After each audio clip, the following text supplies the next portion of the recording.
Thế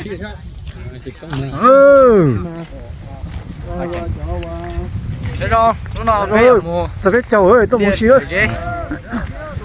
Bé ở mùa chiều xí nè. Ừ. Bé chỉ là tỏ chế đi là nhưng ta ở dưới. Bé tôi mong trống treo tiếc sợi dây rồi. Nó Với ba lợn cá thôi. nó sắp lo đi. Nó bé tôi muốn xí tiếc sợi dây này. Cho chế là một tờ. Nó ba à không nó nói là ba à. Nó thay đua à. Nó chỉnh thế à. Nó thay đua gì nó chỉnh này.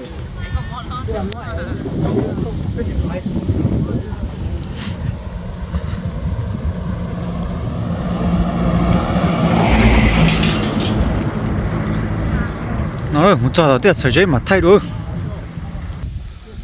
Là tăng cái tôm lỏ bố thì nó giờ lấy tôm lỏ ra.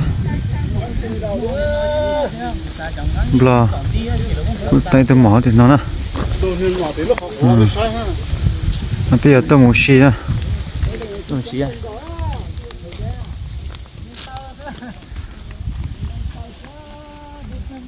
Tôm một xí là gì nữa, tiếc sợi dây nữa. Đây một trò tỏ mà thay này sai nữa. Bạn nào tôm một xí nữa, nên mua chơi nữa nè. Không à hiền á. Bây giờ hiền á. Thông là gì đó.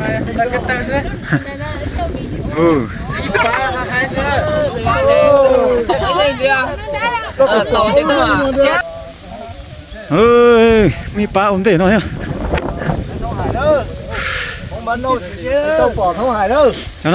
Cho nó nhớ nản trong nó xí mà nhớ nản trong xí tôi cho về bắt nó dùng bắt nó cho chẳng phong nhớ về tôi xí ơi. Tôi cho tiết trời gì nữa.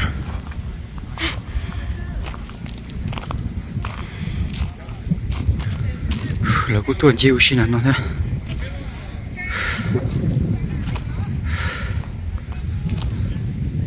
Kiểu bún đã tốt ra mà sao được tiết. Giờ chọn tiết trời gì cho nên sao nè.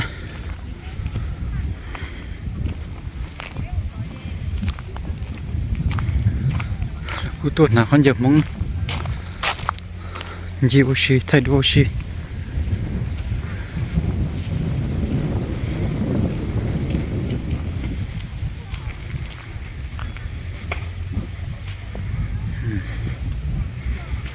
Cũng tụi đó lừa là chỉ bút bỏ kia nhá nè, chỉ bút bỏ kia họ nó nè,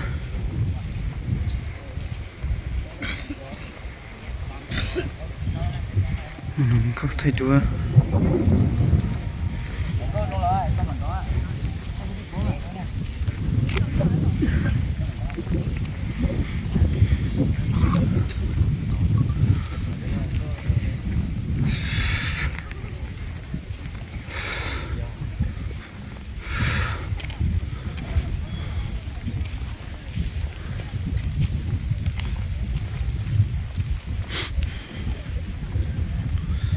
Trời ơi, giờ là lúc tiết trời rét rồi nữa. Nếu tôi chỉ tập bỏ tiết trời rét thì sao nè. Tiết trời rét thì tiết trời rét.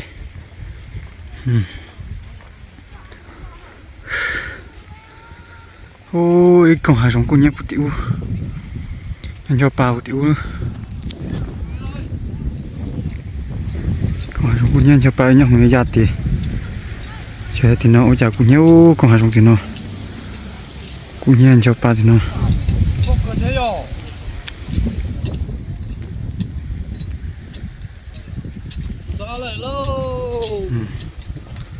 tôi sẽ sử dụng nữa chỉ mua sầu con mà thay đua sầu con á ô sầu mà thay đua to thế không nhớ xong nhớ xong Trông thì tiền á. Nó phải tôi trông cái đi. ôi luôn nhau hồng gian hẳn lo lo luôn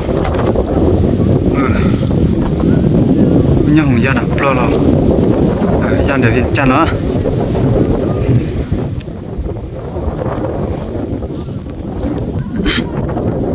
luôn chào luôn đấy mà tôi chỉ chống giật ta luôn của sao Sát thầu rồi. Sát thầu rồi.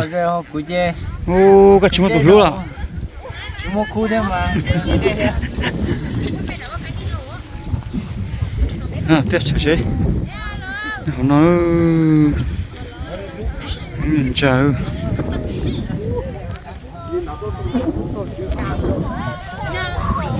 xe nó chỉ trong tiêu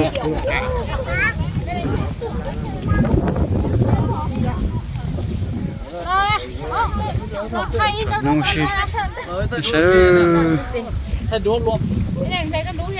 cho nó ta chờ chế tay cho một thế nữa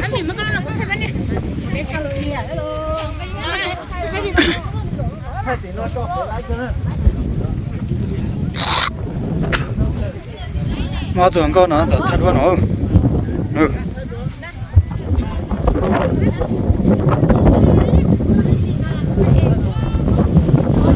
lâu rồi cũng sẽ vặn thì chở nó tí à nhỏ nó thì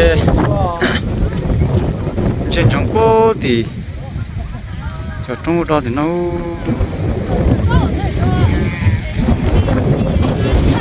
sao vậy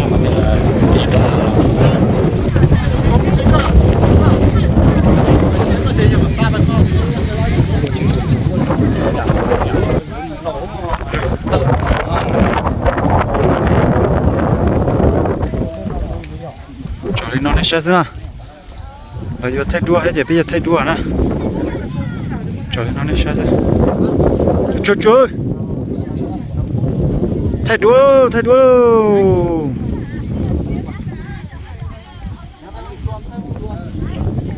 nhắm vào hết chặt cái này nữa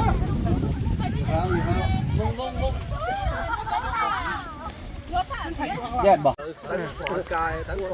nè cho nên mùng gà lúc này khó chua con nan tròn chua lúc khó chua và thôi lỡ hay chỗ tới chú gì ở chỗ tới chú chở là quá chặt nữa nè nữa là tôi xí mà chống cứ ba thằng nó tôi thay đua nhiều xí thằng nó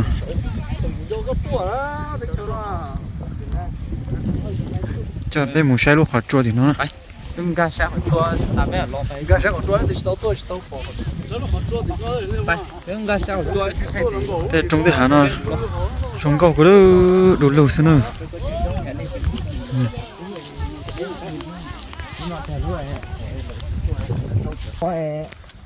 đó nè sau này lúc khó chua vào lỡ hai con nan trồng chua lúc khó chua trấu tờ nè lúc khó trò nè là lúc khó trò nè lúc khó chua trấu tờ cho nên cả sẽ hỏi mua chưa không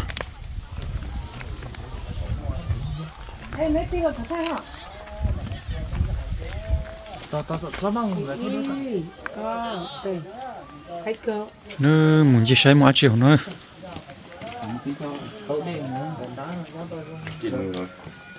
就从你写墨了，我那给你。 tôi cởi bao giờ chỉ tăng tên nó Đừng ga nó chủ khởi lên bao giấy tăng á. chỗ nhiệt với nó thì ống nhiệt cao Chẳng hỏi thôi lúc chủ có số rồi. chỗ lần cái nhiệt tôi bỏ nó thì ống khởi luôn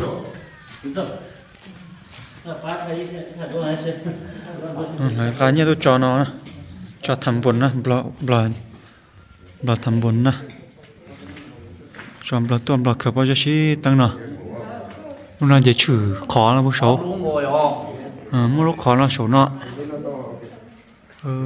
ilu nó ilu thật nó lúc khó nè Chủ có lúc khoảng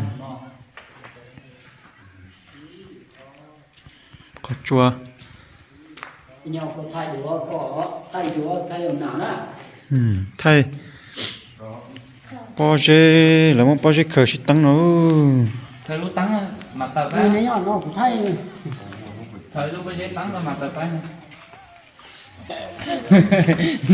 phải không bên trên đầu nó cho tiếc thời gian đó lấy cái này sườn thay lấy không nếu sườn nó để cột trên đầu tiếc thời gian cho khó nó cho không bông dưới nữa cho khó nè cho khó nó tụi y và bỏ chỗ cho nó tụi y nhắn là liam lo sao mày có chỗ cho không bông khó lắm bơ sang thế nào nè thế khó nó không bông ra thế khó nè thế khó nó không bông chứ không bông mà phải lù nữa cho bé nó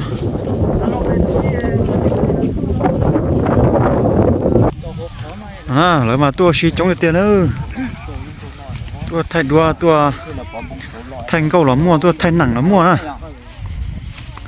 tuần gì sai oxy là mua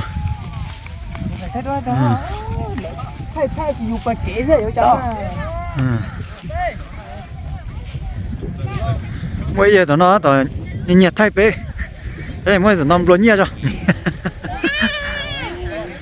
mua